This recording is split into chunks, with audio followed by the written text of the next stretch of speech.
अस्सलाम वालेकुम। सहरी के वक्त रात की बची बासी रोटी दही के साथ खाएं। इससे पूरा दिन भूख प्यास नहीं लगेगी और रोज़े की हालत में कमज़ोरी और सुस्ती महसूस नहीं होगी। सहरी में जब आप खाना खा लें तो बिल्कुल आखिर में 3 अदद छोटी हरी इलायची चबा लें और इसके बाद कूली कर लें। थोड़ा सा पानी पी लें। इससे सारा दिन आपको प्यास नहीं लगेगी और गर्मी की शिद्दत भी महसूस नहीं होगी।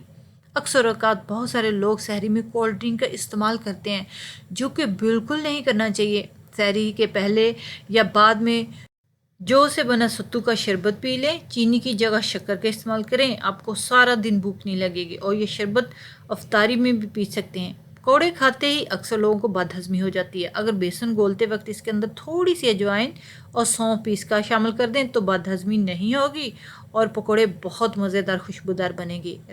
रमज़ान में मैदे को शानदार और जिस्म को ताकतवर बनाने के लिए रोज़ रात में सोने से पहले 3 अदद अंजीर के दाने, 5 अदद खजूर की गुटी निकालकर 10 अदद मुनक्का पानी या दूध में भिगोकर खुले आसमान में किसी जाली वाले कपड़े को ढांप कर रखें और सहरी में खाने से इससे मैदे की कुव्वत मिलती है और भूख भी कम लगती है।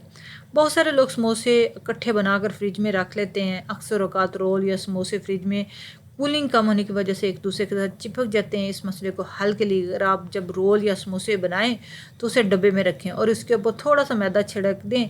जब आप निकालेंगे कि रोल और समोसे एक दूसरे से नहीं चिपकेंगे।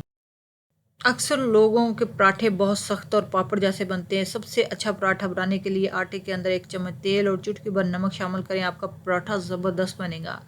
रमज़ान में इफ्तारी के बाद से लेकर सहरी तक पानी ज़्यादा पिएं और अपनी पानी की कमी को पूरा करें, क्योंकि अगर आप 7 से 8 गिलास पानी नहीं पीते तो आपके चेहरे पर झुर्रियाँ दाग धब्बे ख़त्म नहीं हो सकते। पानी स्किन की कुदरती लचक को बढ़ाता है और जिस्म में मौजूद गंदे मादों को बाहर निकाल कर स्किन में ग्लो पैदा करता है।